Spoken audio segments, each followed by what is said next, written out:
আল্লাহ নবী বললেন আখিরি জামানা আমার একদল উম্মতি সকালবেলা ঈমান আনবে, সন্ধ্যাবেলাতে কাফের হয়ে যাবে, আবার সন্ধ্যাবেলাতে ঈমান আনবে, সকালবেলাতে কাফের হয়ে যাবে। ১৫০০ বছর আগে রাসূলুল্লাহ হাদিসটা বলেছিলেন। ১৫০০ বছর পরে সেই হাদিসটা বর্তমান যুগ সন্ধিক্ষণে কাঁটায় কাঁটায় মিলছে না মিলছে না। আল্লাহ নবী বলেছিলেন আখিরি জামানা হাতের তালুতে আগুন রাখা যত না কষ্ট হবে, আমি আল্লাহ নবী বলছি তার চেয়ে আরো বেশি কষ্ট হবে ঈমান নিয়ে বেঁচে থাকা। এখান থেকে ২০ বছর ৩০ বছর আগে অধিকাংশ মসজিদ ছিল কাঁচা, কিন্তু মুসল্লিদের ঈমান ছিল পাকা। একটু সুবহানাল্লাহ বলা যাবে? আর একটু মহব্বতে বলুন। আর এখন অধিকাংশ মসজিদ পাকা হয়ে গিয়েছে, আর অধিকাংশ মুসল্লিদের ঈমান দুর্বল হয়ে গিয়েছে। মানেন না মানেন না? আপনারা ফুরফুরা শরীফে যান, ফুরফুরা শরীফে মুজাদ্দিদুজ্জামান যে মসজিদে আল্লাহকে ডেকে ডেকে তিনি যে মসজিদে আল্লাহর ইবাদত করে আল্লাহ হাসিল করেছিলেন, মুজাদ্দিদিয়াতের লাকাব পেয়েছিলেন, বাবা ওই মসজিদটা পাকা না কাঁচা?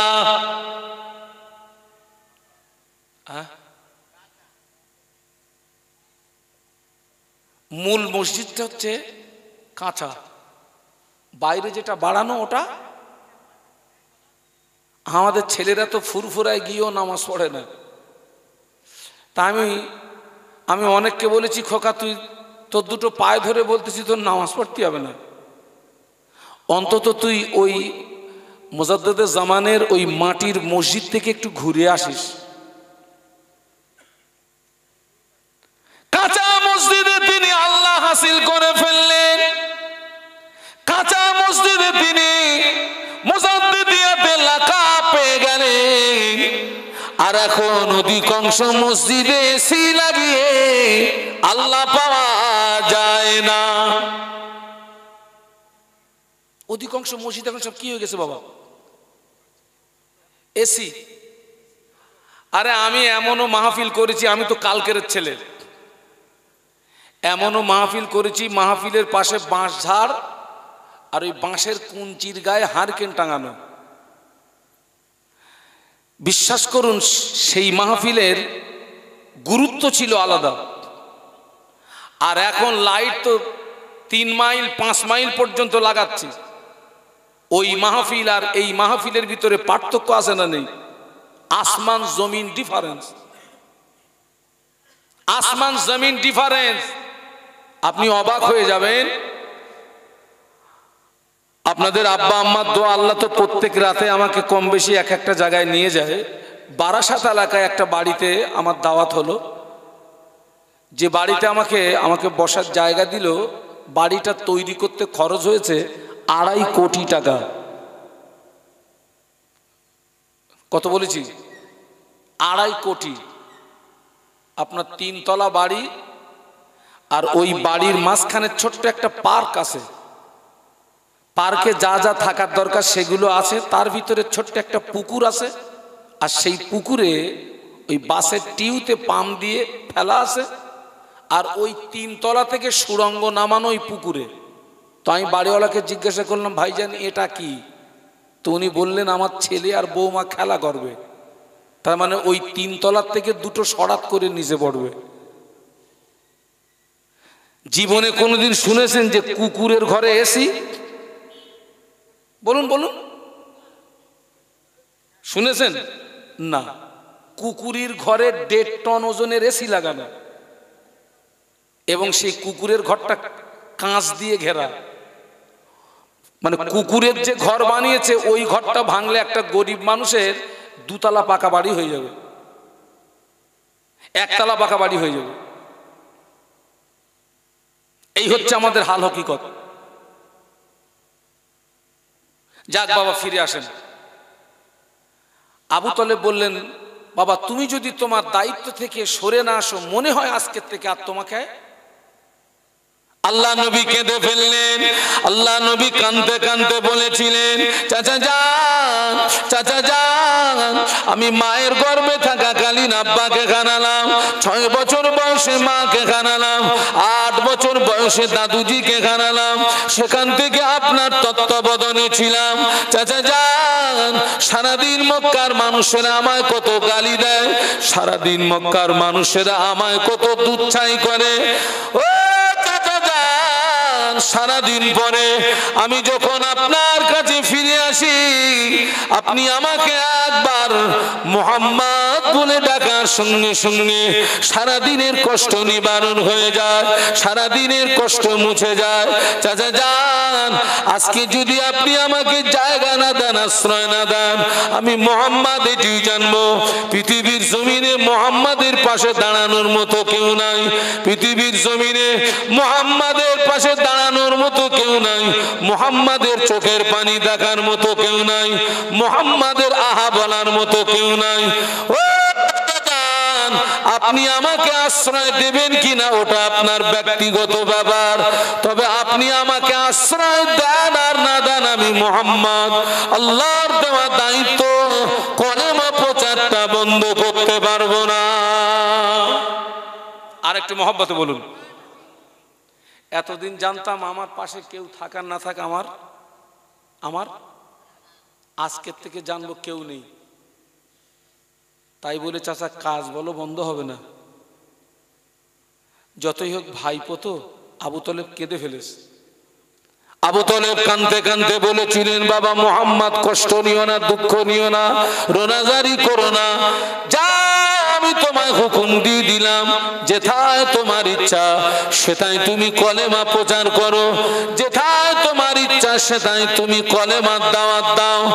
আবু তলেব যতদিন পৃথিবীর জমিনে জীবিত আছে দেখে নিতে চায় মক্কার কোন শক্তি মুহাম্মদকে ক্ষতি করতে পারে। ওই দিনে বিশ্বনবী কান্না ভরা চোখে হেসে ফেলেছিলেন। আচ্ছা ভাই আপনারা বলুন তো, আল্লাহ রাসূল সাল্লাল্লাহু আলাইহি ওয়াসাল্লাম মক্কাবাসীদের উপকার করছিলেন না ক্ষতি করছিলেন? ওরা তো জাহান্নামের ভিতরে পড়ে হাবুডুবু খাচ্ছিলেন। আল্লাহ রাসূল সাল্লাল্লাহু আলাইহি ওয়াসাল্লাম ওদেরকে জাহান্নামের ভিতর থেকে হাত ধরে টেনে তুলে জান্নাতের রাস্তা দেখাচ্ছিলেন। এই ছিল নবীর অপরাধ। এই অপরাধে মক্কার জমিনে আল্লাহ রসুলকে 13 বছর মার খেতে হলো। কত বছর বলেছি? 13 বছর মার খেতে হলো, দান দান শহীদ হলো, গায়ের রক্ত দিতে হলো, শেষ পর্যন্ত জন্মভূমিটাকে ছেড়ে দিতে হলো। তথাপিও তিনি আল্লাহদিত দায়িত্ব থেকে কিঞ্চিত পরিমাণে দূরে সরে যাননি। একটু সুবহানাল্লাহ বলা যাবে? আচ্ছা, এজ এ উম্মাত হিসাবে নবীর ওই আদর্শটা আমাদের মধ্যে থাকার দরকার আছে না নেই? কিন্তু এই আদর্শটা কটা মানুষের মধ্যে আছে? আমরা অধিকাংশ মানুষ আমরা কিন্তু নবীকে ভালোবাসি মৌখিক, প্র্যাকটিক্যালে কম। আল্লাহ নবী সাহাবী আল্লাহ নবীকে জিজ্ঞাসা করেছিলেন, ইয়া রাসূলুল্লাহ হাবিবাল্লাহ মাতা কিয়ামত কবে হবে? একজন সাহাবী নবীকে জিজ্ঞাসা করলেন। ও আল্লাহ নবী ওই সাহাবীকে ঘুরিয়ে জিজ্ঞাসা করেছিলেন, বাবা সাহাবী তুমি কিয়ামতের সংবাদ নিচ্ছ, কিয়ামতের খবর নিচ্ছ, কিয়ামতের জন্য কি অর্জন করেছো বলো, কিয়ামতের জন্য কি সঞ্চয় করেছো বলো। ওই সাহাবী জবাব দিয়েছিলেন, ইয়া রাসূলুল্লাহ আমি কিয়ামতের জন্য কিছুই অর্জন করতে পারিনি, আমি কিয়ামতের জন্য কিছুই সঞ্চয় করতে পারিনি, তবে আমি আল্লাহ আল্লাহর রাসূলকে ভালোবেসেছি। আল্লাহ নবী বলেছিলেন, ও সাহাবী তোমার দাবি যদি সত্য হয় কিয়ামতের ময়দানে ওই দাবি তোমাকে নাজাত করিয়ে দেবে। আল্লাহ নবী বললেন তোমার দাবি যদি কি হয়, দাবি সত্য হয়। তার মানে আমরা যে নবীকে ভালোবাসি, এই ভালোবাসার সত্যতা প্রমাণ করাতে হবে। তারপরে আপনি নবী পাবেন, তারপরে আপনি রব পাবেন, তারপরে আপনি নাজাত পাবেন, তারপরে আল্লাহর রহমত হলে কি পাবেন? জান্নাত পাবেন। আমাদের ধান্দা হলো চাচা আপন পরাণ, এটা সম্পূর্ণ কোরআন হাদিস বিরোধী কথা। কোরআন বলছে নিজে বাঁচো, অপরকে বাঁচাও। এটা কোরআনের ঘোষণা। আপনি দেখেন, আমি মাযহাবগত দিক দিয়ে হানফি মযহাবের মানুষ, আমি সিলসিলাগত দিক দিয়ে ফুরফুরা শরীফের মুজাদ্দিদুজ্জামান আমির শরিয়ত কুতুবুল আলম দাদা হুজুর পীর কেবলা রহমাতুল্লাহ আলাইহির সিলসিলার একজন নগণ্য খাদেম। আপনারা লক্ষ্য করেন, আল্লাহ পাক ফুরফুরা শরীফের মুজাদ্দিদুজ্জামানকে যখন এই বাংলার জমিনে পাঠিয়েছিলেন, এই বাংলার পরিস্থিতি ছিল বাংলার মুসলমান লুঙ্গির বদলে ধুতি পরত, বাংলার মুসলমান মনসার ডানা দিত, বাংলার মুসলমান লক্ষ্মীর গলায় ধান দিত, বাংলার মুসলমান দরগা করে শিরিক করত, বাংলার মুসলমান মাথায় টুপি দিতে জানতো না, মুখে দাড়ি রাখতে জানতো না, মসজিদ চিনতো না, মাদ্রাসা চিনতো না। এইরকম করুণ পরিস্থিতিতে আল্লাহ পাক ফুরফুরা শরীফের মুজাদ্দিদুজ্জামানকে পাঠালেন। তিনি কি পারতেন না ঘরের ভিতরে নামাজ রোজা তাসবিহ তিলাওয়াত জিকির আজকার মুরাকাবা মুশাহাদা করে তিনি কি আল্লাহ রাজি করতে পারতেন না? পারতেন না? বলুন বলুন। তার জীবনটা ঘরের ভিতরে সীমাবদ্ধ রেখে আল্লাহর ইবাদত করে তিনি আল্লাহ হাসিল করতে পারতেন না? পারতেন না? তিনি কি তার জীবনটাকে ঘরের ভিতরে সীমাবদ্ধ রেখেছিলেন? না। ফুরফুরা শরীফের মুজাদ্দিদুজ্জামান দাদা হুজুর পীর কেবলা রহমাতুল্লাহ আলাইহি কোরআনের ওই আয়াতের উপরে আমল করতে গিয়ে, আল্লাহর নবীর হাদিসের উপরে আমল করতে গিয়ে তিনি নিজে জাহান্নামের আগুন থেকে বেঁচেছিলেন। আহল বর্গ দিগকে জাহান্নামের আগুন থেকে বাঁচাতে গিয়ে তামিলনাড়ুর কন্যাকুমারী থেকে শুরু করে বাংলাদেশের বরিশাল, কোথায় তামিলনাড়ুর কন্যাকুমারী, কোথায় বাংলাদেশের বরিশাল, এই বিস্তীর্ণ এলাকা ব্যাপী কখনো পায়ে হেঁটে, কখনো গরুর গাড়ি চেপে, কখনো পালকি চেপে, কখনো পায়ে হেঁটে, কখনো গরুর গাড়ি, কখনো পালকিতে চেপে রাতের ঘুম হারাম করে গায়ের রক্ত পানি করে দুই হাত দিয়ে বাংলার জমিন থেকে তিনি শিরিক বেদাতকে উৎখাত করে এ বাংলাকে তিনি একটি গোলাপ ফুলের বাগান তৈরি করেছিলেন। আজ আমাদের মাথায় টুপি, আমাদের মুখে দাড়ি, আমরা মসজিদ চিনেছি, মাদ্রাসা চিনেছি, দ্বীন ইসলাম চিনেছি। এ অবদান হলো মুজাদ্দিদুজ্জামানের রেখে যাওয়া অবদান। এ অবদান হলো তার 5 কলিজার টুকরা দিগের রেখে যাওয়া অবদান। এ অবদান হলো তার প্রধানতম খলিফা আল্লামা রুহুল আমিন রহমাতুল্লাহ আলাইহির 2 হাত দিয়ে কিতাব, যে কিতাব লিখেছিলেন সেই কিতাবেরই অবদান। বলুন সুবহানাল্লাহ। তিনি নিজে বেঁচেছিলেন আহাল বর্গকে বাঁচাতে গিয়ে তামিলনাড়ুর কন্যাকুমারী থেকে বাংলাদেশের বরিশাল। বাবা কিসে কিসে বলেছি? পায়ে হেঁটে, গরুর গাড়ি, পালকি। উদ্দেশ্য ছিল একটা, নিজেকে জাহান্নামের আগুন থেকে যেমন তিনি বাঁচিয়েছিলেন, আহাল বর্গকেও তিনি জাহান্নামের আগুন থেকে বাঁচানোর জন্য গায়ের রক্ত পানি করে তিনি দুনিয়া থেকে জান্নাত দখল করেছিলেন। একটু জোরে বলুন, একটু মহব্বতের সঙ্গে বলুন। মুজাদ্দিদে জামান বাংলাদেশে ওয়াজ করতে গেছেন, যে বাড়িতে হুজুরের দাওয়াত, ওই বাড়িতে হুজুর 3 শ্বাস খেয়েছেন। খাওয়ার পরে জানতে পাচ্ছেন বাড়িওয়ালাটা শুধু খোর। বাবা জানতে পারছে কখন? খাওয়ার আগে না পরে? এখানে একটা প্রশ্ন আসতে পারে, যে মোজাদ্দেদে জামান এত বড় আল্লাহর ওলি সুদির মাল খাচ্ছে তা আগে জানতে পারেনি কেন? এরকম একটা প্রশ্ন আসে না, আসে না? আচ্ছা ভাই, ওলি বড় না নবী বড়? নবী, তামাম পৃথিবীর জমিনে যত নবী এসছেন, নবী রসুল, আল্লাহ নবী রসুল বানিয়ে পাঠান, কিন্তু অলিদেরকে কিন্তু আল্লাহ বানিয়ে পাঠান না। বিশ্বনবী মুহাম্মদুর রাসূলুল্লাহ সাল্লাল্লাহু আলাইহি ওয়াসাল্লাম তিনি কি সব বিষয়ের খবর আগাম জানতেন? না। আল্লাহ নবীকে যতটা জানিয়েছিলেন ততটাই, তার বেশি নয়। নবীদের ক্ষেত্রে যদি এই হয় তো অলিদের ক্ষেত্রে মিসফায়ার হওয়াটা কোনো ঘটনা না। তো উনি জানতে পারলেন বাড়িওয়ালা সুদখোর,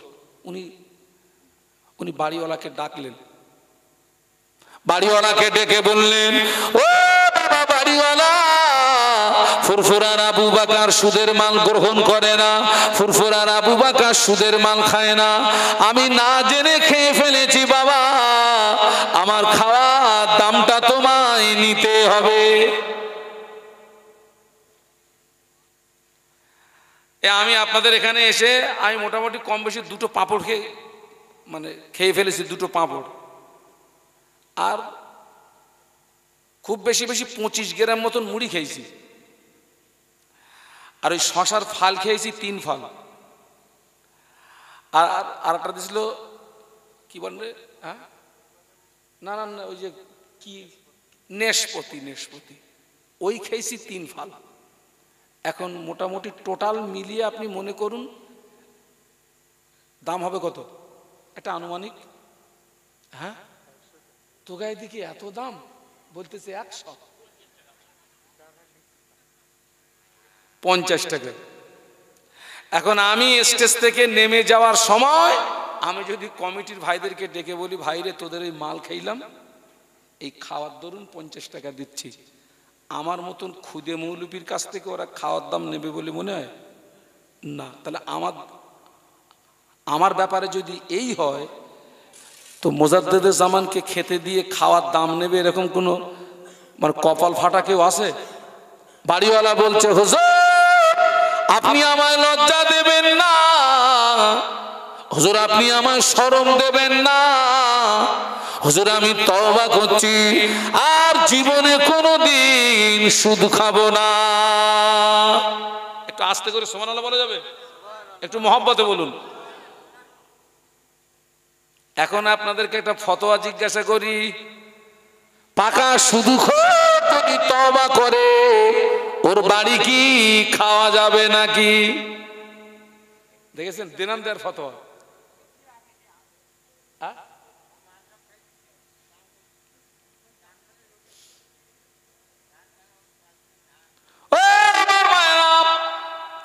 একজন ব্যক্তির স্বভাব হলো প্রতি জুমায় যায় 5 জোড়া করে জুতো চুরি করে।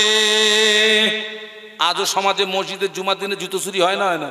ও একদল মাল আছে, ওদের জুতো জীবনে কোনোদিন পুরাতন হয় না, ও তো যায় আর পাল্টায়। কিন্তু যার যার জুতো চুরি হচ্ছে তারা কিন্তু ওই যে প্রবাদে একটা কথা আছে, চুরি করা ভালো যদি ধরা না পড়ে। যার যা মাল যাচ্ছে ওরা তো পুরো টার্গেট আছে, আল্লাহর কি রে কোনোদিন ধরা পড়বি নি, তোর খেলাটা সেই দিন দেখাবো। এখন বলতে না বলতে পরের জুমায় ধরা পড়ে গেছে।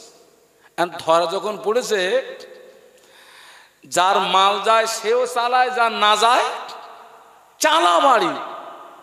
এখন ও তখন বাপের কিরে, মার কিরে, খোদার কিরে, মানে যত কিরে আছে দিয়ে বলতেছে, তোরা আমার মারিসনি, আমি অঙ্গীকারবদ্ধ হচ্ছি আর জীবনে কোনোদিন জুতো চুরি করব না। আর ওই লোকটা বলছে, হুজুর আপনি আমাকে খাওয়ার দাম দিয়ে লজ্জা দেবেন না, আমি তওবা করছি, অঙ্গীকারবদ্ধ হচ্ছি আর জীবনে কোনোদিন সুদ খাবো না। এই লোকটা যে আপনার জুতো সজ্জে, আপনি মনে করুন আটকড়িয়া পশ্চিম পাড়া মসজিদে ধরা পড়েছে, এখান থেকে মার খেয়ে অঙ্গীকারবদ্ধ হয়ে বাড়ি গেছে, ঠিক পরের জুমায় আটকড়িয়া দক্ষিণ পাড়ার মসজিদে গিয়ে ফের জুতো চুরি করেছে। আর ওরে ওই দিন হাতে নাতে ধরে ফিরে যখন মাস শুরু করেছে, ও তখন ওজন রুখতেছে।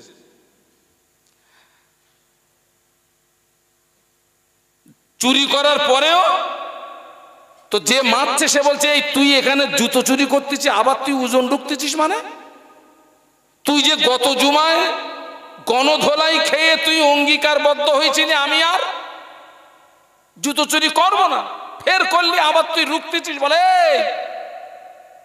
আমার থলে খুলে দেখ। থলে খুলে দেখে 3 জোড়া। কত? তো বলে হ্যাঁ এই তো 3 জোড়া। বলে এই গত জুমায় মেরিলি, মার খাওয়ার পরে কমেছে কিনা তাই বল। আগে ছিল 5, ধোলাই খাওয়ার পরে 3। স্বভাব ভালো হয়েছে?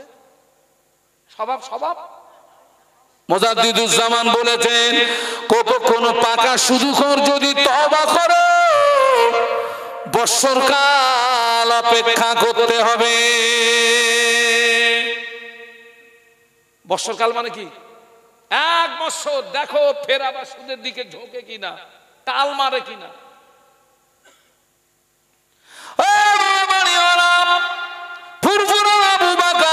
না জেনে খেয়ে ফেলেছে বাবা, তবে আমি যে তোকে খাওয়ার দামটা দেবো ওই পয়সাটা আমার কাছে নাই।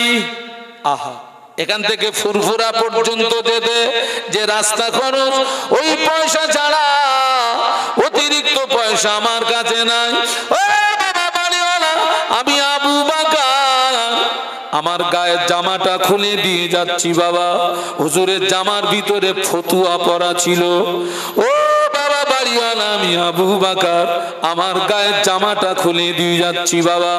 আমি ফুরফুরা শরীফে গিয়ে তোর খাওয়ার দামটা পাঠিয়ে দেবো। আবু বকরের জামাটা পার্সেল করে ফুরফুরায় পাঠিয়ে দিবি। তবে তিনি আল্লাহর ওলি হয়েছিলেন। একটু মহব্বতে বলুন, আর একটু জোরে বলুন। আর আমরা দাদা হুজুরের ভক্ত। আগে ধনী, আগে গরিবরা শুধু খেত, ধনীরা ভালো ছিল। এখন দেখছি গরিবদের চেয়ে ধনীরা বেশি সুদখোর। ঠিক বলেছি না ভুল বলেছি? গরিবদের তবু একটা কথা বলতে পারবে কিয়ামতের ময়দানে, আল্লাহ পাক আমি অভাবের তাড়নায় খেয়ে ফেলেছি। যারা গরিব, সুদ হারাম মানে গরিবের জন্য হারাম, ধনীর জন্য কি কথা বলে না। কিন্তু গরিবরা তবু কিয়ামতের ময়দানে একটা কথা বলতে পারবে, আল্লাহ অভাবের তাড়নায় খেয়ে ফেলেছি। যারা ধনী লোক সুদ খাচ্ছে এরা জবাব দেবে কি? আমার মনে হয় এরা হয়তো এরকম বলবে, আল্লাহ মাল বাড়াতে গিয়ে কিছু খেয়ে ফেলেছি। গুদম পেটা চলবে না, চলবে না। মাল বাড়াতে গিয়ে খেয়ে ফেলেছো।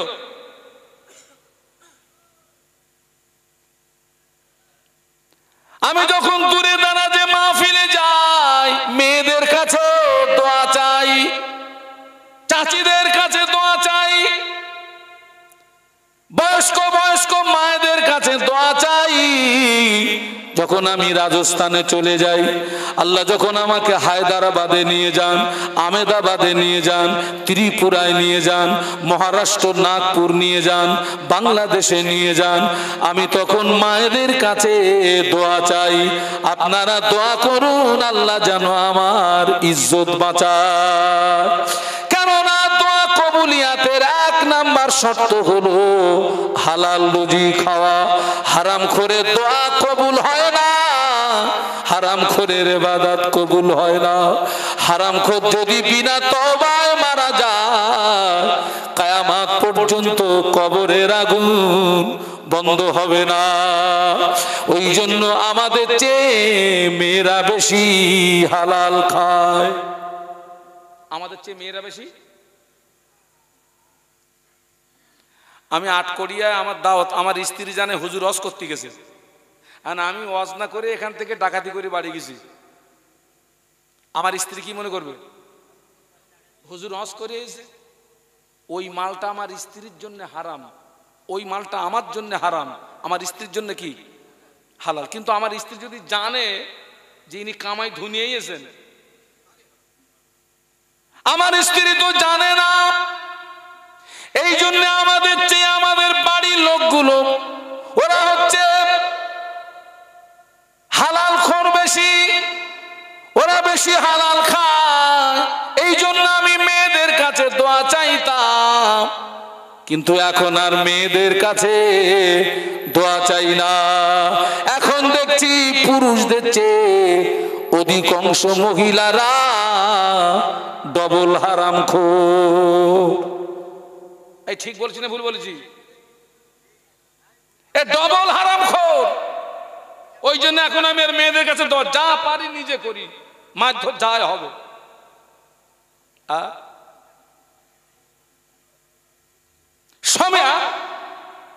সমিতি বন্দনার গ্রুপ লোন আর পুরুষদের ভিতরে একটা এখন বিশাল মাথা চাড়া দিয়েছে বাবা। লটারি টিকিট 10 টাকায় 13 লাখ, 13 টাকায় 32 লাখ। এত বড় দাঁড়িয়ে মাথায় মাথায় টুপি, আবার এত বড় দাঁড়িয়ে টিকিট বিক্রি করতেছে। ওরে শয়তান!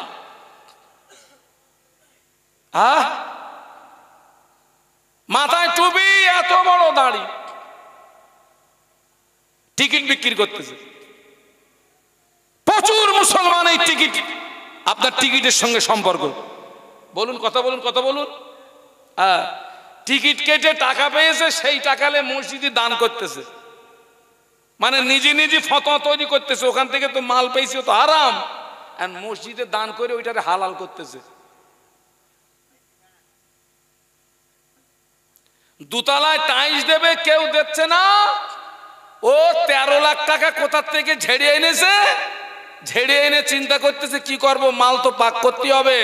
তা বলতেছে টাইলসে খরচ কত? 3 লাখ। বললো আমি দিয়ে দেবো। আর আমরা তখন পাশায় বাঁশ দিয়ে তকবির দিচ্ছি, নারায় তকবির, 3 লাখ। আরে বাস্তব বলছি না বাস্তব বলছি?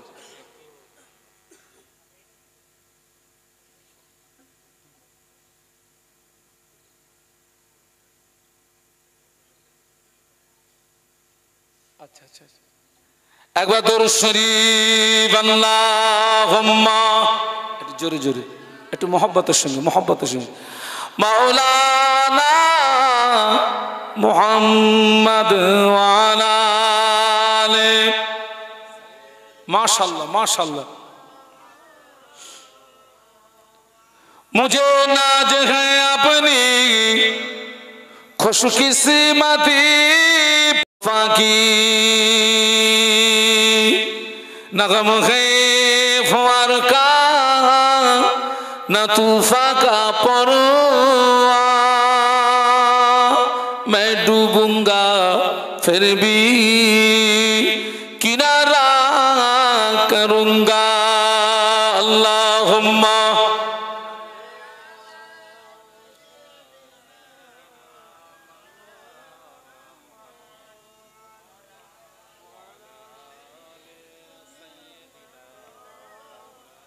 একটু বলুন আল্লাহু আকবার, আর একটু মহব্বতের সঙ্গে বলুন আল্লাহ আমাদেরকে হেদায়েত দান, বলুন আল্লাহুম্মা আমিন। তবে একটা কথা মাথায় রাখবেন, একজন মহিলা যদি জাহান্নামী হয়, ওই মহিলার সঙ্গে আরো এক্সট্রা 4টে পুরুষ জাহান্নামায় যাবে। যে সমস্ত মেয়েরা সমিতি বন্দনার গ্রুপ লোনের সঙ্গে সম্পর্ক, ওরা যদি বিনা তওবায় মারা যায়, ওদের লাশ কবরের ভিতরে শুইয়ে দিই। তামাম পৃথিবীর জমিনে যত আলেম সব যদি ওর কবরের পাশে গোড়াগড়ি খায়, ওর কবরের আযাব মাফ হবে না।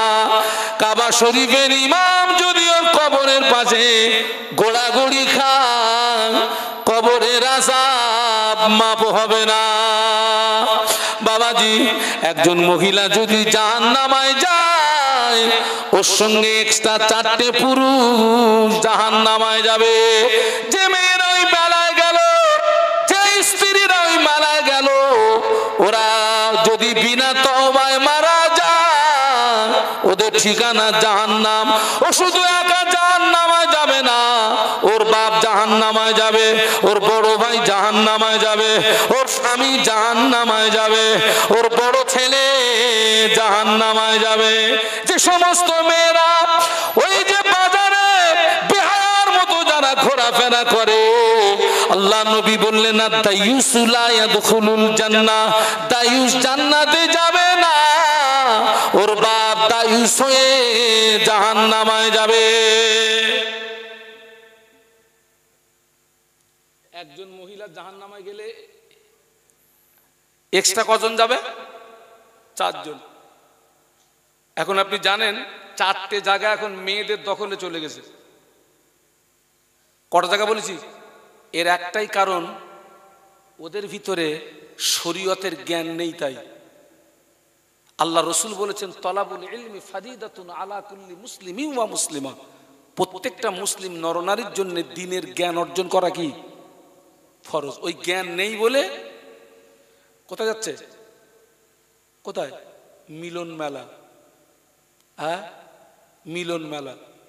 আর যে সমস্ত পুরুষগুলো যাচ্ছে ওখানে তো নাচ গান হচ্ছে, ওরাও নাচতেছে এরাও নাচতেছে।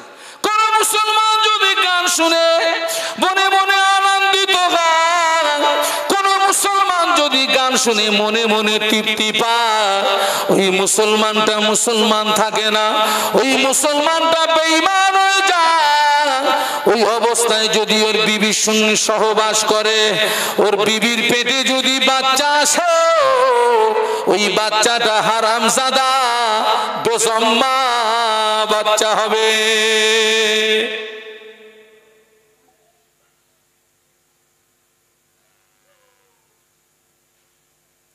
একজন মহিলা যদি জাহান্নামে যায়, 4টে পুরুষ জাহান্নামে যাবে। একজন আমাকে প্রশ্ন করলো, হুজুর একজনের কারণে এরা 4 জন কেন মার খাবে? আশ্চর্য প্রশ্ন। অপরাধ করছে তো একা, এরা 4টে মার খাবে কেন? আমি বললাম, ভাই তোর প্রশ্নের জবাব দেওয়ার আগে তুই আমার একটা প্রশ্নের উত্তর দে তো। 22 সরালে উজু থাকে? তো বলছে হুজুর না। আমি তুই যখন উজু করিস কি কি ধুস? তা বলছে হুজুর হাত ধুই, পা ধুই, চোখ ধুই, মুখ ধুই, কান ধুই, অনেক কিছু ধুই। আমি খোকা যেখান থেকে হাওয়া বেরোয় ওখানে কোনো পানি টানি মারিস? তা বলছে হুজুর না, তা কোনোদিন মারিনি। এই তোর হাওয়া বেরোচ্ছে পিছনের দরজা দে, তুই ঠান্ডা পানিতে হাত চুবুচ্ছিস কেন, পা ধুচ্ছিস কেন, মুখ ধুচ্ছিস কেন? বলতেছিস তাও তো ঠিক, মাল তো বেরোচ্ছে ওখান দিয়ে, তুই এদের চুবুচ্ছি কেন? আমি বলি খোকা, পিছনের দরজা দিয়ে হাওয়া বার হওয়ার ব্যাপারে হাতেরও অপরাধ আছে, পায়েরও অপরাধ আছে, চোখেরও অপরাধ আছে, মুখেরও অপরাধ আছে। আমি ট্রেনের ভিতরে বসে আছি, পেটে খিদে চোখে ঘুম, ট্রেনের ভিতরে বসে আছি খিড়কির পাশে, পেটে খিদে চোখে ঘুম, হঠাৎ আমার কানে আওয়াজ আসলো, চাই বাদাম। কি আওয়াজ? বাদাম। কান দিয়ে শুনেছি, চোখ দিয়ে দেখেছি, জবান দিয়ে ডেকেছি, হাত দিয়ে নিয়েছি, পা দিয়ে কি এগিয়ে গেছি। এরা যদি সহযোগিতা না করতো মাল ভিতরে যেত না, তোর পিছনের দরজা দিয়ে হাওয়া বেরোতো না। একজন মহিলার জীবনে 4টে পুরুষ হলো রাখাল, ওর বাপ, ওর বড় ভাই, ওর স্বামী, ওর বড় ছেলে। এই 4টে রাখাল যদি যথাযথ দায়িত্ব পালন করতেন, ওই মহিলা মেলায় যেতে পারত না। ওই মহিলা সবাই এসে যুবতী যুবক ছেলেদের সঙ্গে গুতুগুতি করত না। এই জন্যে ওই অন্যায় করে যতটা অপরাধী, এরা প্রতিবাদ না করার কারণে এরাও সমান অপরাধে। বলুন বলুন। 4টে জায়গা এখন মেয়েদের দখলে চলে গিয়েছে। অধিকাংশ মাহফিল মেয়েদের দখলে, অধিকাংশ বিয়ে বাড়ি মেয়েদের দখলে, অধিকাংশ পীরের মাজার মেয়েদের দখলে, অধিকাংশ মরা বাড়ি মেয়েদের দখলে। ঠিক বলেছি না ভুল বলেছি? তা 27 বছর ওয়াজ করতেছি, আমি কি ভুল বলবো? আমার দাঁড়িয়ে চুল বেঁকে গেছে না? আচ্ছা ভাই, মৃত্যু বাড়ি পুরুষের তুলনায় নারী বেশি, আচ্ছা ওরা কি জানাজা পড়ে? তো সব কি করতে এসব? হ্যাঁ, আল্লাহ হেদায়েত দেন। আমি ওই জন্য বলেছি সব মৃত্যু বাড়ি যাওয়া যাবে না, কারণ অনেক অনেক মৃত্যু বাড়িতে কোনো শোক তাপ থাকে না। যেন আমার দৃষ্টিতে দেখেছি মৃত্যু বাড়ি, কিছু কিছু মৃত্যু বাড়ি আমার কাছে যেন মনে হয় বিয়ে বাড়ি। আমি ওই জন্য বলেছি সব মরা বাড়ি যাওয়া যাবে না, ডাইরেক্ট জানাজায় যাবি, জানাজা পড়বি, বাগান দে বাড়ি যাবি। সব মরা বাড়ি যাওয়া যাবে না, আর বিয়ে বাড়ি তো যাওয়াই যাবে না।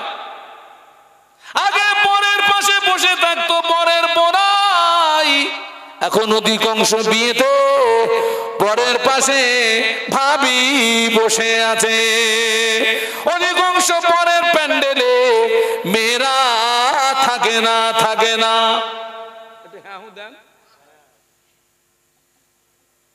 ওর বাপ মরবে না, স্বামী মরবে না,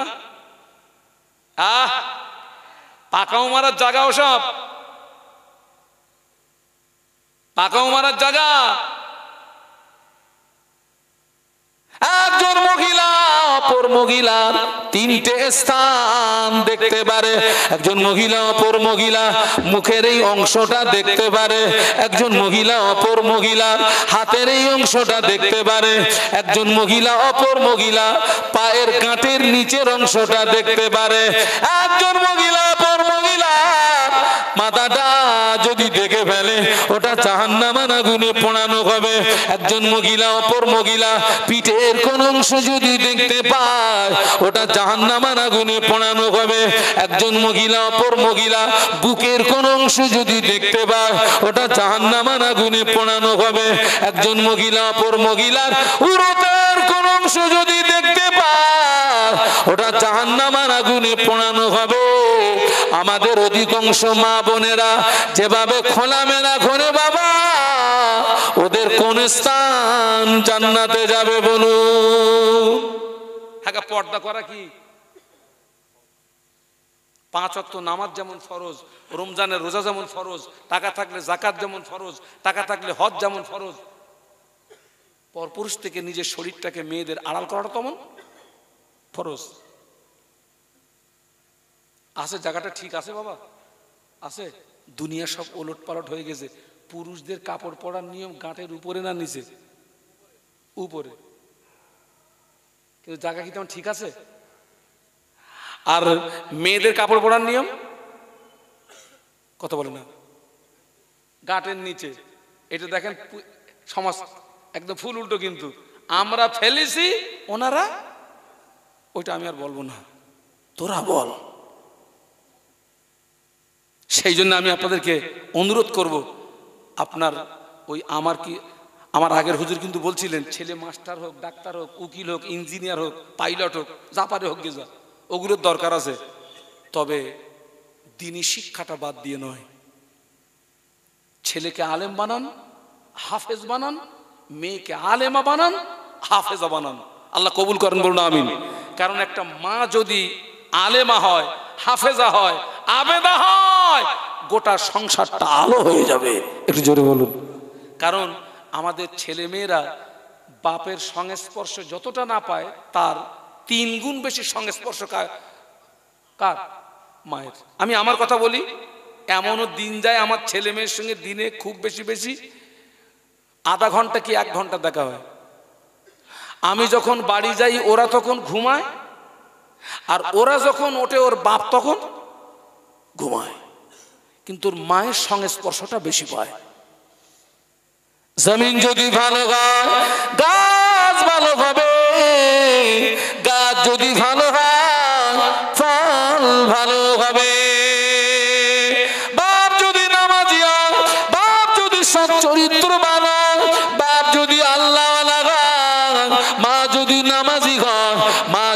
পর্দানশিনী হয়, মা যদি সচ্চরিত্রবতী হয়, ওই জমিন থেকে আল্লাহ পাক সুসন্তান দান করবে। একটু মহব্বতে বলুন সুবহানাল্লাহ। একটা সুসন্তানের কত দাম জানেন? আর এই সুসন্তান বানাতে গেলে আপনি কিন্তু প্রাইমারি স্কুলে পাবেন না, হাই স্কুলে পারবেন না, বিশ্ববিদ্যালয়ে পাবেন না। আসতে হবে কোথায়? দ্বীনি শিক্ষা প্রতিষ্ঠানে, দ্বীনি শিক্ষা প্রতিষ্ঠান। পীর আরে পীর দস্তগীর হযরত বড় পীর আব্দুল কাদের জিলানী রহমাতুল্লাহ আলাইহি আম্মা জান ছেলেকে ডাকে, ও বাবা আব্দুল কাদের, যাও বাবা মক্তবে যাও, আল্লাহর কোরআন শিখে এসো। একটু সুবহানাল্লাহ বলবেন না? একটু মহব্বতে বলা যাবে না? ছেলেকে মাদ্রাসায় পাঠিয়ে দেওয়া হলো। শিক্ষক পাশে বসিয়ে বলে, ও বাবা আব্দুল কাদের, আমার সঙ্গে পড়ো বাবা। আউযু বিল্লাহি মিনাশ শাইতানির রাজিম, বিসমিল্লাহির রহমানির রহিম। আলিফ বা তা সা জিম হা খা, কিংবা আলিফ বে তে সে জিম হে খে কথিত আছে। পীর আরে পীর দস্তগীর হযরত বড় পীর আব্দুল কাদের জিলানী রহমাতুল্লাহ আলাইহি আউযু বিল্লাহ বিসমিল্লাহ থেকে শুরু করে 18 পারা কোরআন মুখস্থ করেছিলেন। শিক্ষক বলে, বেটা তুই কোরআন কি করে মুখস্থ করলি? আমার আম্মা জান কোরআনের হাফেজা ছিলেন, আমার আম্মা জান আমাকে দোলনায় নিয়ে দোল দিতেন, আর আমার আম্মা কোরআন তেলাওয়াত করতেন। আমি আব্দুল কাদের মায়ের জবানে তেলাওয়াতকৃত কোরআন আমি মুখস্থ করেছি। আর আমাদের মায়েরা অধিকাংশ ছেলে মেয়েদের দোলনায় নিয়ে দোল দেয় আর টুনির গান বলে, ও টুনির মা, তোমার টুনি কথা শোনে না, ওর মাও গানের হাফেজ, মেয়েও গানের হাফেজ। আই ঠিক বলছি না ভুল বলেছি? একদম ঠিক। মানে খবরলে দেখে যা, ওর বাপও গানের হাফেজ। আর রবিবার দিন ক্লাস করতে যাচ্ছে, তা ঠিক আছে তুই ক্লাস করিয়ে যা। আল্লাহ যখন পরীক্ষা হচ্ছে লেটার সহ, তা তুই এত ক্লাস করলি তা ফেল করলি, রবিবারও বাদ দিলিনি। হ্যাঁ, রবিবারে কোথাও ক্লাস হয়? আমি বললাম, এই দেখ খবরলে দেখে যাক, ওর মাও রবিবারে ক্লাস করা বাটি, ওর বাপও রবিবারে ক্লাস করা বাটি। খবরলে দেখে যা। এই খোকা, আমার একটু মেন রাস্তা পর্যন্ত আগাই দিয়ে আসিস, অনেকদিন পরে এসছি, ভয় লাগে তো। হ্যাঁ, আপনারা যখন বাচ্চাদের নিয়ে দোলনায় দোল দিবি মা, গান বলবি না মা, বাচ্চাকে দোল দেবে আর কলেমা শরীফ পড়বে, লা ইলাহা ইল্লাল্লাহ, লা ইলাহা ইল্লাল্লাহ, লা ইলাহা ইল্লাল্লাহ, লা ইলাহা ইল্লাল্লাহ। আপনি দোল দেবেন মা, আল্লাহ চাইলে দেখবেন একদিন আপনার সন্তানের জবান থেকে আল্লাহ কলেমা জারি করে দেবে। আমার ভাই এসছেন, একটু তাকবীর দেন তো, নারায়ে তাকবীর। আরে গ্রামের লোক হলে কি হবে? হ্যাঁ, তাকবীর দেন, নারায়ে তাকবীর। একই সঙ্গে পড়তাম, ভাই ছিলেন না, ভাই ছিলেন আমার অনেক সিনিয়র, আমি জুনিয়র, এবং ইলমে আমালে আল্লাহ পাকের শান, তিনি আমার চেয়ে অনেক এগিয়ে, অনেক এগিয়ে, অনেক এগিয়ে। বাবা, আমরা সবাই দোয়া করি আল্লাহ তার হায়াতে বরকত দেন, ইলমে আমালে তারাক্কি নসিব করেন। বলুন আল্লাহুম্মা আমিন। মহব্বতে বলুন আল্লাহুম্মা আমিন। হ্যাঁ বাবা, গ্রামের সন্তান বলে কি তাকবীর দেওয়া যাবে না? আরো বেশি দিতে হবে নাকি? দেন, সবাই মিলে দেন তো, নারায়ে তাকবীর। হযরত মাওলানা মাহবুব আলম সাহেব বলুন জিন্দাবাদ, জোরে বলুন জিন্দাবাদ, নারায়ে তাকবীর। জবান খুলে কলেমার জিকির, লা ইলাহা ইল্লাল্লাহ।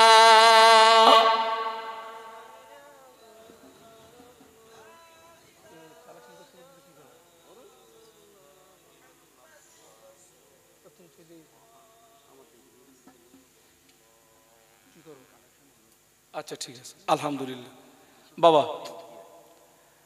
আমি শুরু থেকে একটা বিষয় আমি কিন্তু বোঝাতে চাইছিলাম, নিজে বাঁচো অপরকে, একদম 5 মিনিটে শেষ।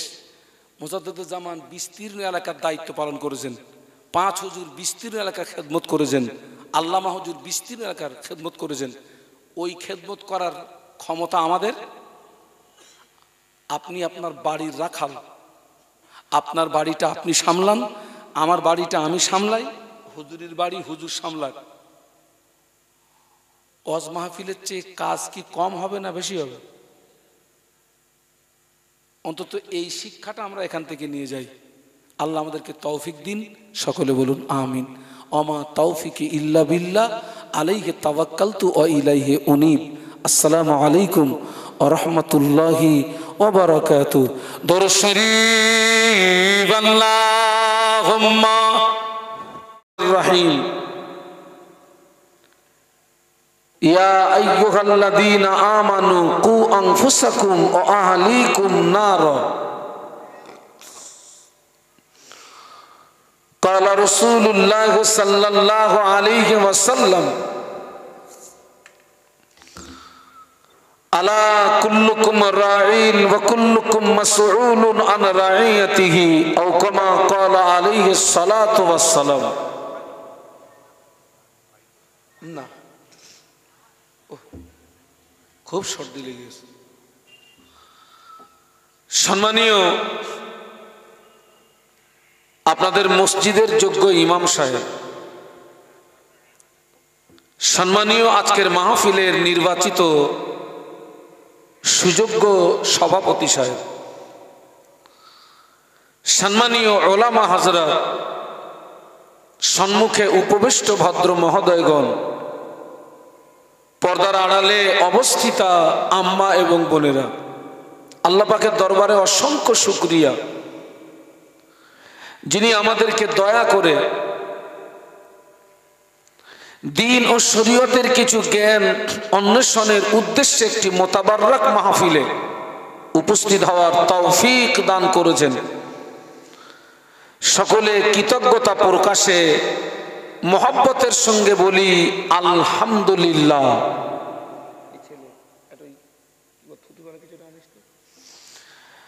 বিশ্বনবীর মাজার মুকদ্দাসে জানাই অসংখ্য দরুদ এবং সালাম। সকলে অন্তরের অন্তরস্থল থেকে বলি সাল্লাল্লাহু আলাইহি ওয়াসাল্লাম। আমার সামনে আপনারা যারা বসে আছেন, আমি খুব জানি আপনারা যথেষ্ট ওয়াজ এবং নসিহত শোনা মানুষ। আপনারা আটকড়িয়ার মানুষ, দেবকের মানুষ, পিফার মানুষ, এই সমস্ত এলাকায় প্রচুর মাহফিল হয় এবং আপনারা যথেষ্ট আলেমদেরকে মহব্বত করেন, ভালোবাসেন। আমি আজকের যে আপনাদেরকে নতুন কিছু বলবো তা নয়, আমি আপনাদের জানা কথাগুলো একটু আপনাদেরকে স্মরণ করিয়ে দেব। আল্লাহ পাক কোরআন শরীফের ভিতরে বলেছেন, ইয়া আইয়ুহাল্লাযীনা আমানু, হে বিশ্বের ঈমানদার সম্প্রদায়, কু আনফুসাকুম ওয়া আহলিকুম নার। আল্লাহ বললেন, নিজে জাহান্নামার আগুন থেকে বাঁচো এবং তোমার আহাল বর্গ দিগকে জাহান্নামার আগুন থেকে রক্ষা করো। একটু সুবহানাল্লাহ বলুন। আল্লাহ বললেন, নিজে বাঁচো এবং আহাল বর্গ দিগকে বাঁচাও। কিসের থেকে? জাহান্নামার আগুন থেকে। দেখুন, আমরা অনেকে নিজেরা জাহান্নামার আগুন থেকে বাঁচার চেষ্টা করি, কিন্তু আহাল বর্গ দিগকে জাহান্নামার আগুন থেকে বাঁচানোর ব্যাপারে আমাদের অনেকের কোনো ভূমিকা নেই, আমাদের অনেকের কোনো মাথার যন্ত্রণা নেই। যেমন আমি 5 ওয়াক্ত নামাজ পড়ি, রমজান শরীফের রোজা রাখি, আল্লাহ আমাকে অর্থ দিয়েছে, আমি হজ করেছি, আল্লাহ আমাকে অর্থ দিয়েছে, আমি যাকাত দিই। এক কথায় আমি ভালো ভালো কাজগুলো করি, আর শরীয়ত বিরোধী যত কাজ, যেমন গান, লটারির টিকিট, এই যে এখন শীতের সময় সব মেলা হচ্ছে, মেলা, ওই যে এখন আমাদের ভ্যাবলায় একটা মেলা হচ্ছে, ভ্যাবলা জানেন তো নাকি? মিলন মেলা, সত্যি ওটা মিলন মেলা। ও নারী পুরুষের গুতুগুতি দেখে আসলাম। হ্যাঁ, মিলন হয়। আচ্ছা, আপনারা বলুন তো, ওখানে আমার মুসলমান ভাই এবং বোনেরা আছে না নেই? পুরো 50-50 আমাদের। তো আল্লাহ পাকের শান, আমি ওই মেলায় যাই না। এক কথায় আমি ভালো ভালো কাজগুলো করি, আর শরীয়ত বিরোধী টোটাল কাজ থেকে জীবনকে বাঁচানোর চেষ্টা করি। তার মানে আমি নিজেকে নিজে জাহান্নামার আগুন থেকে বাঁচানোর ব্যাপারে সচেতন।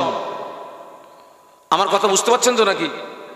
কিন্তু আমার ছেলে, আমার মেয়ে, আমার স্ত্রী, এই তিনটের একটাও নামাজের ধার ধারে না। আমার স্ত্রী পর্দা করে না, আমার শেয়ানা মেয়ে পর্দা করে না, আমার ছেলেটা দিনের অধিকাংশ সময় তাসের আড্ডায় কাটিয়ে দেয়, আমার স্ত্রী মেলায় যায়, আমার শেয়ানা মেয়েটা মেলায় যায়। তারা যে শরীয়ত বিরোধী কাজগুলো করে এবং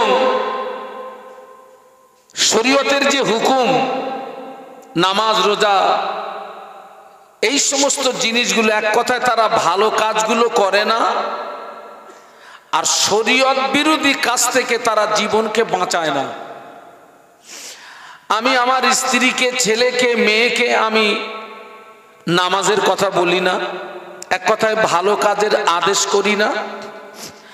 তারা যে শরীয়ত বিরোধী কাজের সঙ্গে সম্পর্ক, আমি তাদের ওই অন্যায়ের প্রতিবাদটুকু করি না।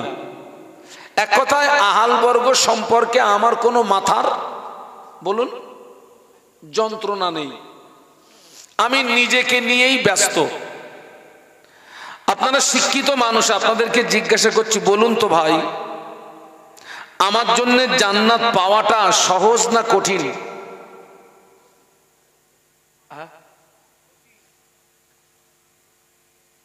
আমার জন্য জান্নাত পাওয়াটা অত্যন্ত কঠিন। কেন? কিয়ামতের ময়দানে আমার স্ত্রী সম্পর্কে আমাকে প্রশ্ন করা হবে, আমার ছেলে সম্পর্কে আমাকে প্রশ্ন করা হবে, আমার মেয়ে সম্পর্কে আমাকে প্রশ্ন করা হবে। আমি যদি সেখানে যোগ্য জবাব দিতে পারি, আমার নসিব ভালো। যোগ্য জবাব যদি না দিতে পারি, আমার রব আমাকে পাকড়াও করবে। কারণ আল্লাহ রসুল বলেছেন, আলা কুল্লুকুম রাঈন, বিশ্বনবী বললেন, সাবধান হয়ে যাও, তোমরা সকলে এক একজন রাখাল সদৃশ। ওকুল্লুকুম মাসউলুন আন রাঈয়াতিহি, বিশ্বনবী বললেন, ওই রাখালের অধীনস্থ যারা, কিয়ামতের ময়দানে তাদের ব্যাপারে জবাবদিহি করা লাগবে। এই হাদিসের ব্যাখ্যা হলো, আল্লাহ রসুল যে বললেন তোমরা সকলে এক একজন রাখাল, এই হাদিসের ব্যাখ্যা হলো, আমি এই চেয়ারে যতক্ষণ থাকবো আমি আপনাদের রাখাল, আমার দায়িত্ব আছে। আমি এই চেয়ারে যতক্ষণ থাকবো আমার দায়িত্ব হচ্ছে তা'মুরুনা বিল মা'রুফি ওয়া তানহাউনা আনিল মুনকার। আমাকে যেমন সৎ কাজের আদেশ করতে হবে, ঠিক তার পাশাপাশি আমাকে অসৎ কাজের, বলুন, কথা বলুন। তো আমি যেমন আপনাদের রাখাল, এই মসজিদের ইমাম যিনি, তিনি হচ্ছেন ওই মসজিদের মুসল্লি দিগের রাখাল। ইমাম সাহেবের দায়িত্ব আছে না নেই? এই গ্রামের মেম্বার যিনি, তিনি হলেন এই গ্রামের জনগণের রাখাল। মেম্বার সাহেবের দায়িত্ব আছে না নেই? বাড়ির গার্জিয়ান যিনি, তিনি হচ্ছেন ওই বাড়ির সদস্যদিগের রাখাল। আপনারা বিশ্বাস করুন,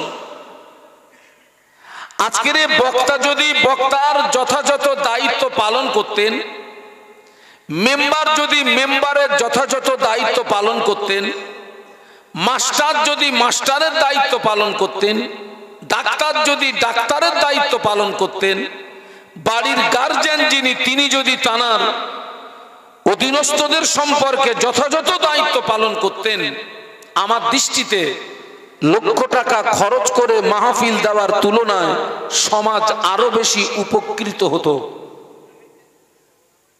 ঠিক না ভুল?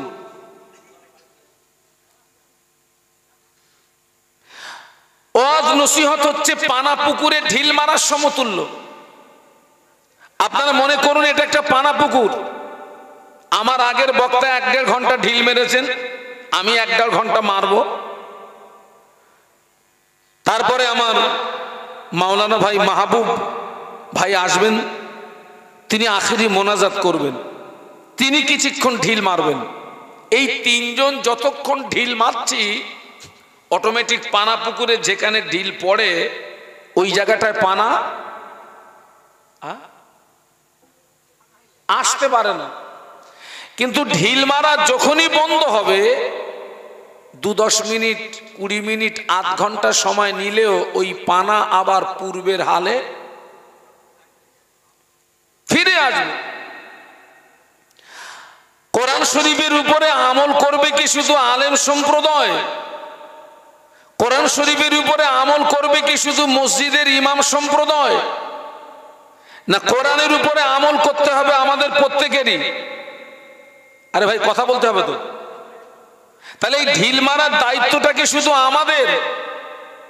না, এই ঢিল মারার দায়িত্বটা অধিকাংশ জনগণের উপরে বর্তায় না বর্তায় না?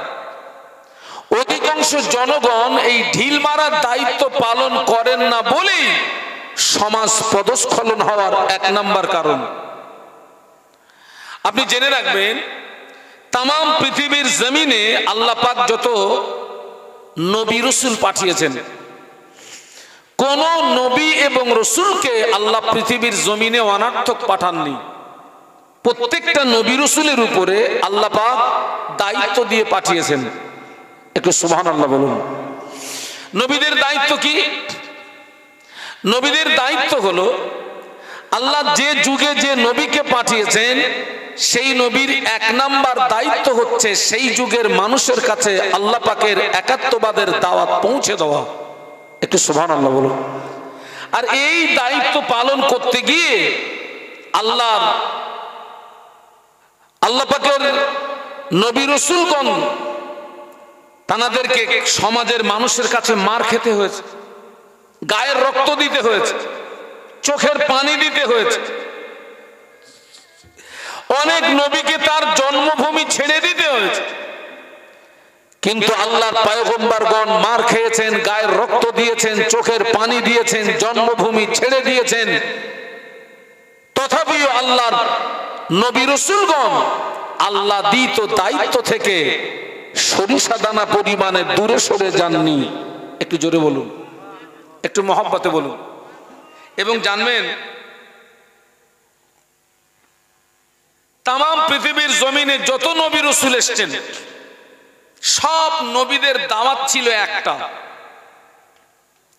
আমার দিকে তাকান, সব নবীদের দাওয়াত কি বলেছি? একটাই দাওয়াত। সব নবীর দাওয়াত এক। বলুন তো সেটা কি? লা ইলাহা ইল্লাল্লাহ। সব নবীর দাওয়াত। আল্লাহ নবী ইব্রাহিম খলিলুল্লাহ দাওয়াত দিয়েছিলেন, কওমের মানুষেরা পড়ে নাও লা ইলাহা ইল্লাল্লাহ। ইব্রাহিম খলিলুল্লাহ। মুসা আলাইহিস সালাম দাওয়াত দিয়েছিলেন লা ইলাহা ইল্লাল্লাহ। মুসা কালিমুল্লাহ।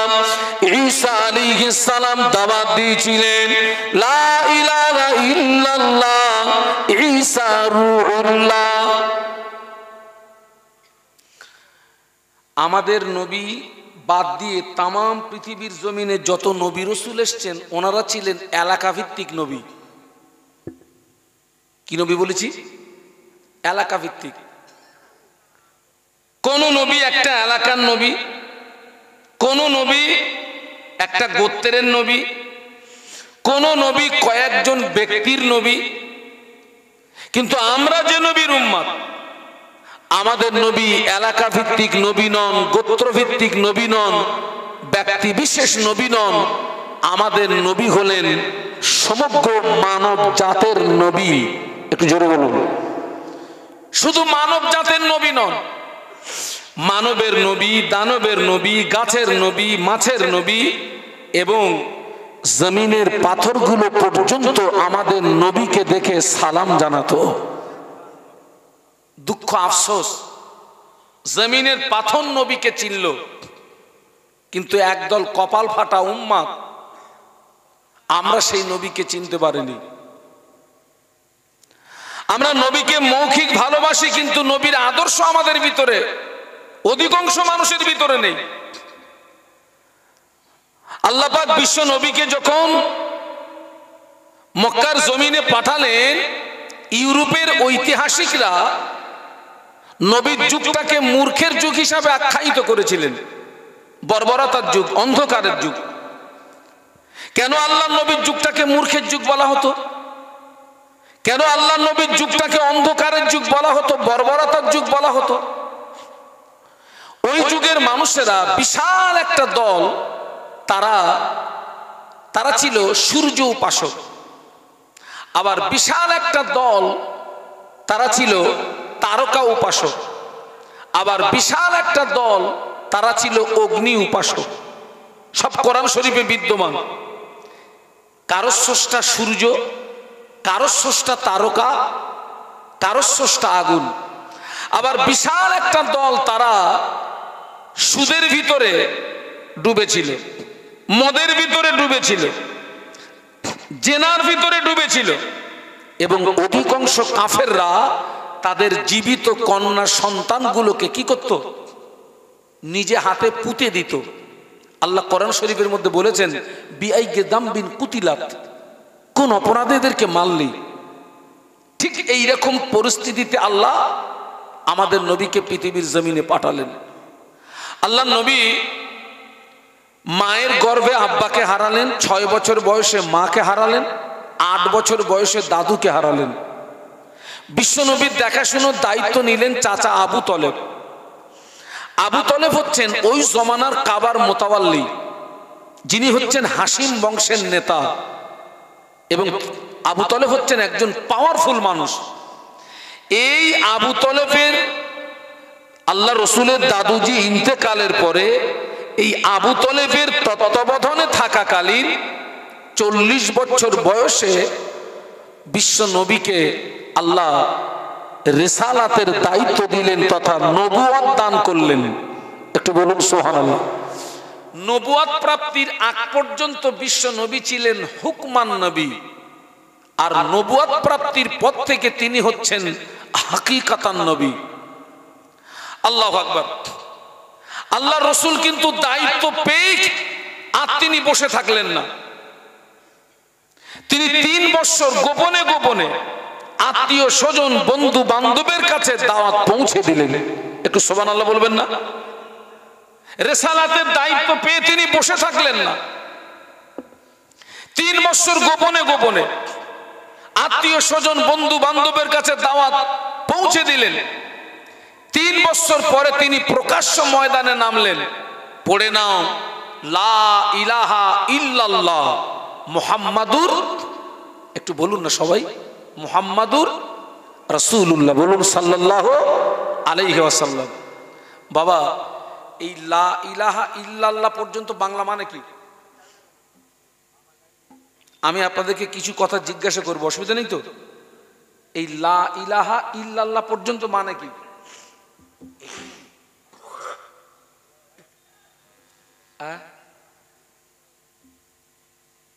সে কি?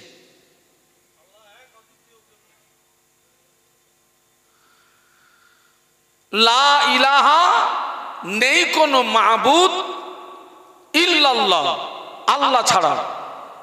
এক কথায় আল্লাহ ছাড়া কোনো মাবুদ নাই, কোনো উপাস্য নাই, কোনো আইনদাতা নাই, কোনো বিধানদাতা নাই, কোনো হুকুমদাতা নাই।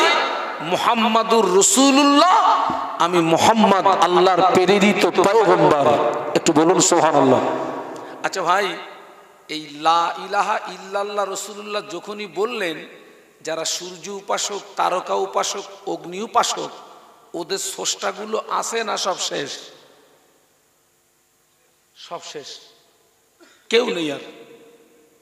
আল্লাহ রসুল যদি বলতেন আল্লাহু মাহবুদুন মুহাম্মাদুর রসুল, আল্লাহ মাহবুদ, আমি মুহাম্মদ তার রসুল, বিশ্বাস করুন মক্কাবাসীদের সঙ্গে আমার নবীর কোনো সংঘর্ষ ছিল না। ওরা জানতো মুহাম্মদ আমরা একটা করে স্রষ্টা বেছে নিয়েছি, তুমি একটা বেছে নিয়েছো, তুমি তোমারটা নিয়ে চলো, আমরা আমাদেরটা নিয়ে চলি। আল্লাহ রসুল বললেন না, কোন মাবুদ নাই আল্লাহ ছাড়া, আমি মুহাম্মদ আল্লাহর প্রেরিত পয়গম্বর। একটু জোরে বলুন। আল্লাহ নবী যখন প্রকাশ্য কালেমার দাওয়াত দিতে লাগলেন, দেখতে পাওয়া গেল কুফারে কুরাইশের ভিতর থেকে দুজন পাঁচজন করে তারাও প্রকাশ্য আল্লাহর নবীর হাতে হাত দিয়ে ঈমানের কলেমা পড়ে মুসলমান হয়ে যায়। সুবহানাল্লাহ। আল্লাহ রাসূল সাল্লাল্লাহু আলাইহি ওয়াসাল্লাম তিনি প্রকাশ্য দাওয়াত দিচ্ছেন, আর কুফারে কুরাইশদের ভিতর থেকে দুজন পাঁচজন করে তারাও প্রকাশ্য ইসলাম গ্রহণ করছে। কিন্তু ওই জমানার গুন্ডা বাহিনী ছিল আবু জাহাল, আবু লাহাব, উতবা, শায়বা। সব জমানায় গুন্ডা বাহিনী থাকে বাবা। যে আবু জাহালের ভয়ে মক্কার মানুষরা থরথর করে কাঁপতো। এক কথায় একটি প্রতিষ্ঠিত রাজ ক্ষমতার বিরুদ্ধে আল্লাহ আমাদের নবীকে একা নামিয়েছেন। একটু সুবহানাল্লাহ বলবেন না? একটা প্রতিষ্ঠিত রাজ ক্ষমতার বিরুদ্ধে বিশ্বনবী একা। কুফারে কুরাইশদের ভিতর থেকে যখন দুজন পাঁচজন করে কাফের ইসলাম গ্রহণ করতে লাগলো, ওই দৃশ্যটা দেখে আবু জাহাল, আবু লাহাব, উতবা, শায়বা ওদের গাত্রদাহ বেড়ে গেল।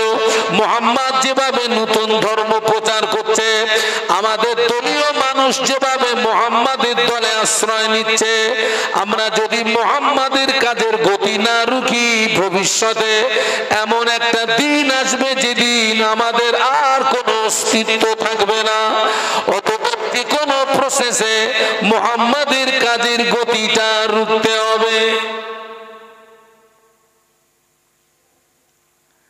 ওরা এই সলা পরামর্শ করে আল্লাহ রাসূল সাল্লাল্লাহু আলাইহি ওয়াসাল্লাম তখন অটোমেটিক কলেমা প্রচারে বেরিয়ে পড়েছেন।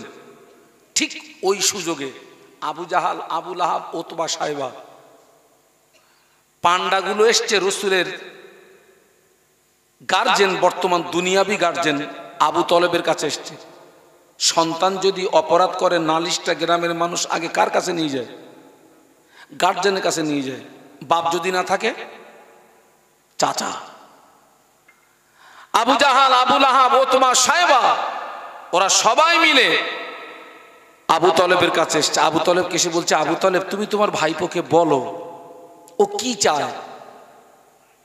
ওরা বলল, আবু তলেব তোমার ভাইপো যদি মক্কার নেতা হতে চায়, আমরা তাকে নেতা বানিয়ে দেব।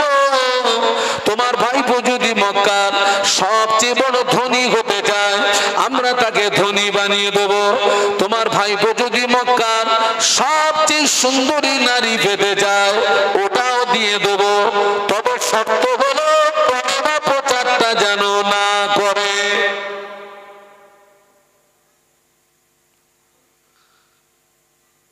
আল্লাহ রাসূল সাল্লাল্লাহু আলাইহি ওয়াসাল্লাম তো আল্লাহর দেওয়া দায়িত্ব পালন করছিলেন। সেই আল্লাহর দেওয়া দায়িত্ব থেকে এড়িয়ে রাখার জন্য কাফেররা অফার দিচ্ছে কটা? তিনটে। বর্তমান দুনিয়াও কিন্তু ওই তিনটে বিষয়ের উপরে চলছে। আজকে আপনারা লক্ষ্য করুন, এই তামাম পৃথিবীর জমিনে মারামারি, কাটাকাটি, হিংসা, বিদ্বেষ, আপনার খুনোখুনি কিসের জন্য? ওই তিনটে বিষয়ের জন্য।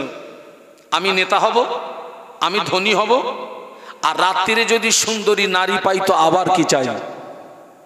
ঠিক সেই তিনটে টোপ দিল, দিয়ে বলল, আবু তলেব তোমার ভাইপো আমাদের দেওয়া দাবি মেনে নিয়ে নতুন ধর্ম প্রচার বন্ধ করে তো ভালো, যদি না করে আমরা তোমাকে হুঁশিয়ারি করছি আজকের থেকে তোমার ভাইপোকে আর জায়গা দিতে পারবে না। যদি দাও তাহলে আমরা তোমার বিরুদ্ধে যুদ্ধ ঘোষণা করব। আবু তলেব বিশ্ব নবীকে জায়গা দিয়ে এখন উভয় সংকটে। ভাই আবু তলেব কাবার মোতাওয়াল্লি হাসিম বংশের নেতা ঠিকই আছে, কিন্তু সমাজ বলে একটা কথা আছে, তো টোটাল সমাজ তো আবু তলেবের বিরুদ্ধে চলে যাচ্ছে। আবু তলেবের ভয় লাগবে না? লাগবে না? ওরা আবু তলেবকে হুইপ জারি করে বাড়িতে গিয়ে অঙ্ক কষছে, আবু তলেবকে যা বলে এসেছি সিদ্ধান্ত একটা নিতে হবে। আল্লাহ নবী কলেমা প্রচার করে বাড়ি ফিরলেন। আবু তলেব একটা নির্জন কক্ষে আল্লাহ নবীকে ডেকে নিয়ে বলেছিলেন, বাবা মুহাম্মদ, তোমার জন্য খুশির সংবাদ। আল্লাহ নবী মনে করলেন কোন কাফের মনে হয় ইসলাম গ্রহণ করেছে। বাবাজি, একটা কাফের যদি ইসলাম গ্রহণ করত, আল্লাহ নবীর বুকটা যেন 50 হাতের মতো লম্বা হয়ে যেত। একটা কাফের ইসলাম গ্রহণ করলে নবীর মনটা আনন্দে ভরে উঠত। চাচা যান, কি খুশির সংবাদ! মক্কার বিশিষ্ট ব্যক্তিরা আমার বলে গেল, তুমি যদি মক্কার নেতা হতে চাও, তারা তোমায় নেতা বানিয়ে দেবে। ধনী হতে চাইলে ধনী বানিয়ে দেবে, সুন্দরী নারী চাইলে নারী দেবে বাবা। তবে শর্ত হলো কলেমা প্রচারটা করা যাবে না।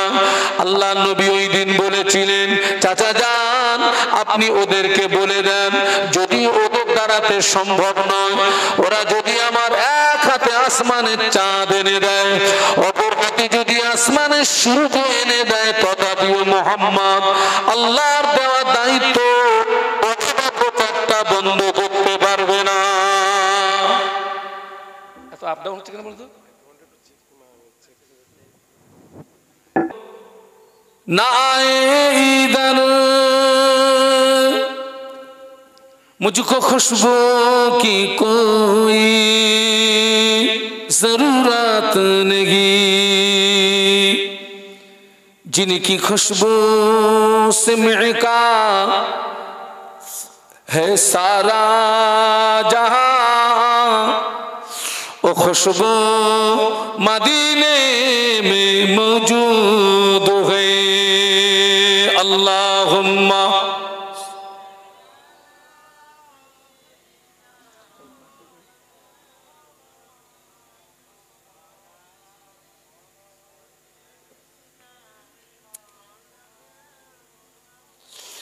সকলে একটু জবান খুলে বলি আল্লাহু আকবার। আর একটু মহব্বতের সঙ্গে বলি আল্লাহ রাসূল সাল্লাল্লাহু আলাইহি ওয়াসাল্লাম সাফ বলে দিলেন, চাচা যান, ওরা আমাকে নেতা বানাবে, ধনী বানাবে, সুন্দরী নারী দেবে, ওটা মামুলি ব্যাপার। ওরা যদি আমার এক হাতে আসমানের চাঁদ, অপর হাতে যদি আসমানের সূর্য এনে দেয়, তথাপিও মুহাম্মদ আল্লাহর দেওয়া দায়িত্ব কলেমা প্রচারটা বন্ধ করতে পারবে না। একটু বলুন সুবহানাল্লাহ। আবু তলেব বলছে, বাবা তুমি যদি তোমার দায়িত্ব থেকে সরে না আসো, তাহলে মনে হয় আজকের থেকে আমি তোমাকে আর বলুন জায়গা দিতে পারবো না। আচ্ছা ভাই, ন্যায় ও সত্যের উপরে দাঁড়িয়ে থাকাটা সহজ না কঠিন? খুব কঠিন আছে ভাই। ন্যায় ও সত্যের উপরে দাঁড়িয়ে থাকতে গেলে আপনার পিতা, আপনার মাতা, আপনার স্ত্রী, আপনার ছেলে, আপনার মেয়ে, আপনার পাড়া প্রতিবেশী, আপনার বন্ধু বান্ধব সব আপনার থেকে দূরে সরে যেতে পারে। এরপরেও যদি আপনি মজবুতির সঙ্গে ন্যায় ও সত্যের উপরে দাঁড়িয়ে থাকতে পারেন, তখন আল্লাহর পক্ষ থেকে আপনার আমার উপরে রহমত নাজিল হবে। একটু বলুন সুবহানাল্লাহ। আল্লাহ নবী ১৫০০ বছর আগে বললেন, ইসবিউর রাজুলু মুমিনান ওয়া ইমসি কাফিরা ওয়া ইমসি মুমিনান ওয়া ইসবিউ কাফিরা। বলুন না, এটা আমাদের আশা। আমরা ইমানদার হিসাবে এটা আমাদের আশা। মরণের পরে জান্নাতটা অনেক দূরের। আমি এজন্য দুঃখিত, যারা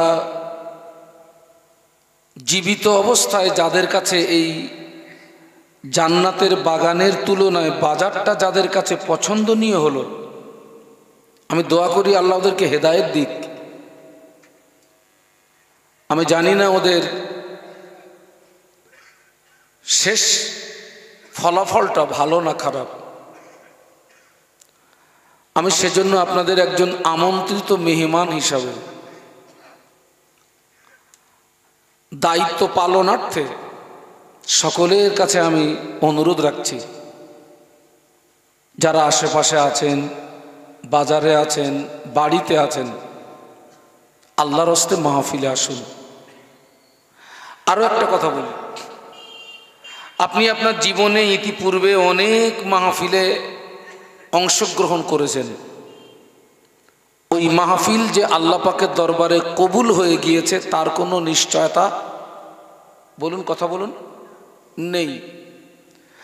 আজকের এই মাহফিল যদি আল্লাহ পাকের দরবারে মকবুল হয়ে যায়, আপনি জানবেন এই মাহফিল কিয়ামতের কঠিন মুসিবতের সময়ে আল্লাহ আমাদের জন্য নাজাতের ওসিলা বানিয়ে দেবেন।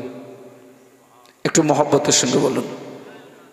আমি সেজন্য সবাইয়ের কাছে অনুরোধ রাখছি, আল্লাহর হস্তে মাহফিলে আসুন। আমরা বক্তা মানুষ তো কথায় কথা বেড়ে যায়। এই এখান থেকে মনে হচ্ছে এখনো 4-5 দিন হবে কম বেশি।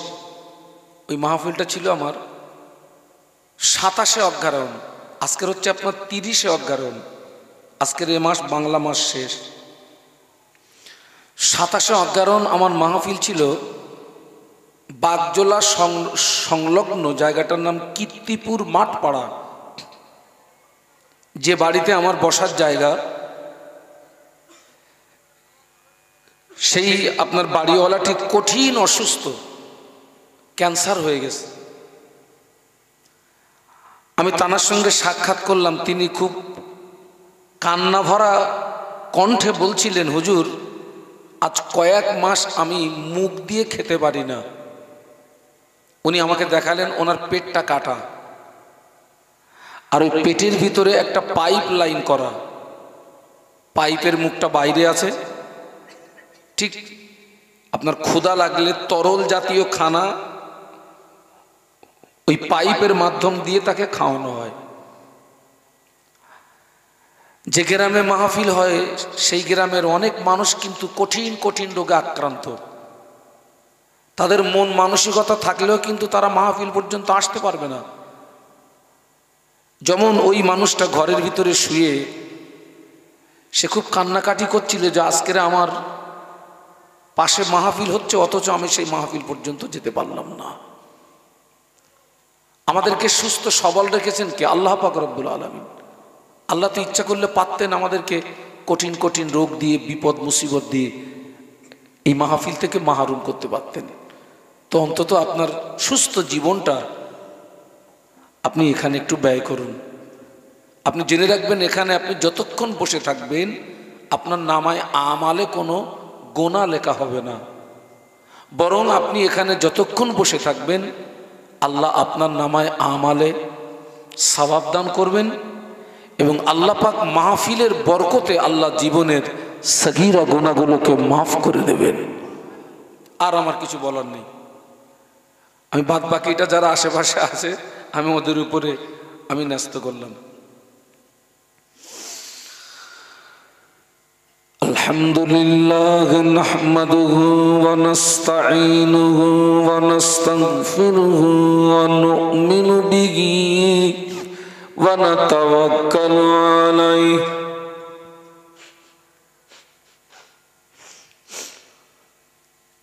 ওয়া নাউযু বিল্লাহি মিন শুরুরি আনফুসিনা ওয়া মিন সাইয়্যাতি আ'মালিনা।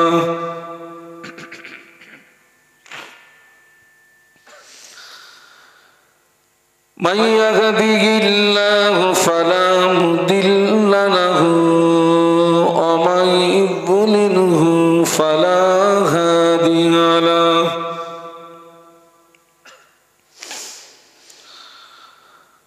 ونشهد أن لا إله إلا الله وحده لا شريك له. ونشهد أن سيدنا وحبيبنا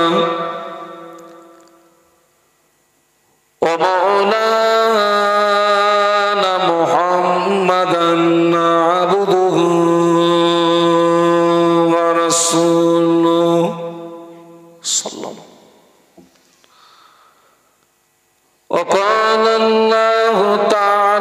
مخبرا وآمرا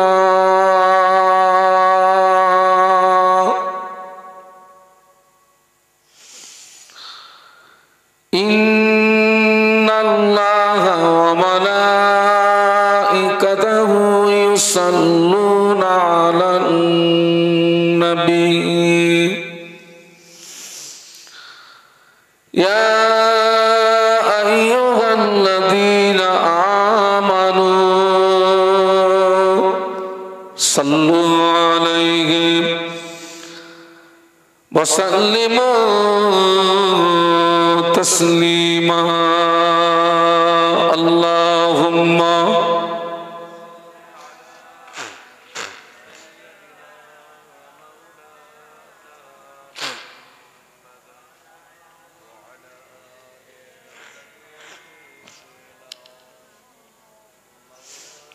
আমরা সংখ্যায় কম বলে ঘাবড়ানোর কোনো কারণ নেই।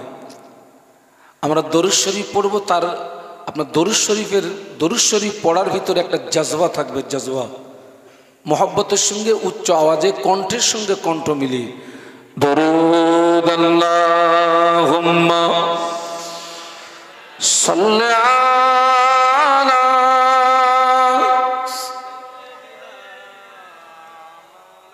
মুহাম্মদ সাইয়্যিদুল মাওলানা মুহাম্মাদুন বাশারুন সাল্লাম মুহাম্মাদুন বাশারুন লাইসা কাল বাশারি ইয়াকুতুন হাজারুন লাইসা কাল হাজারি আল্লাহুম্মা সাল্লি আলা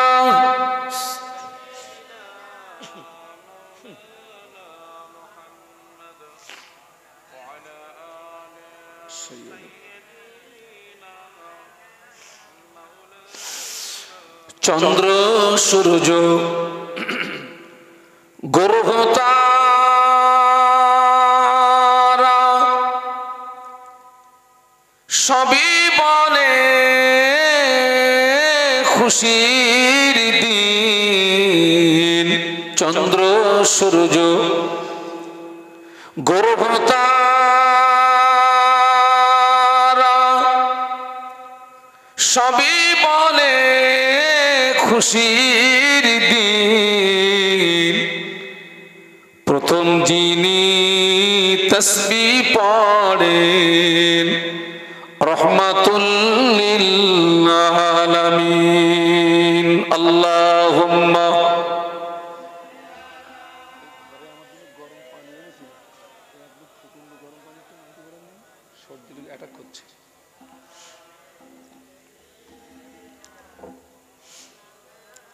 মাশাআল্লাহ একটু কলেমার জিকির লা ইলাহা ইল্লাল্লাহ জবান খুলে লা ইলাহা ইল্লাল্লাহ লা ইলাহা ইল্লাল্লাহ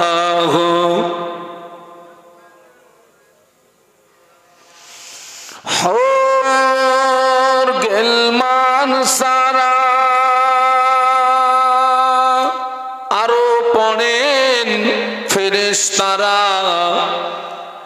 পড়িতে আছেন তারা বলো লা ইলাহা ইল্লাল্লাহ লা ইলাহা ইল্লাল্লাহ লা ইলাহা ইল্লাল্লাহ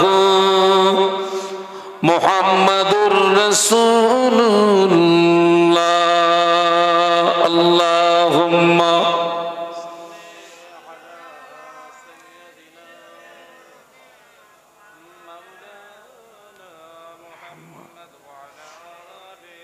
سيدنا اللهم آمين রব্বানা আতিনা ফিদ দুনিয়া হাসানা ওয়া ফিল আখিরাতি হাসানা ওয়া কিনা আযাবান নার। রব্বানা যালামনা আনফুসানা ওয়া ইল্লাম তাগফির লানা ওয়া তারহামনা লানাকুনান্না মিনাল খাসিরিন।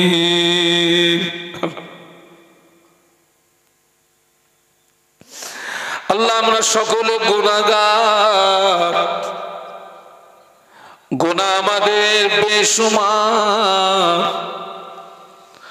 আপনি দয়াময়, দয়া করে সকলের জীবনের ছোট বড় সমূহ গুনাহ মাফ করে দিন।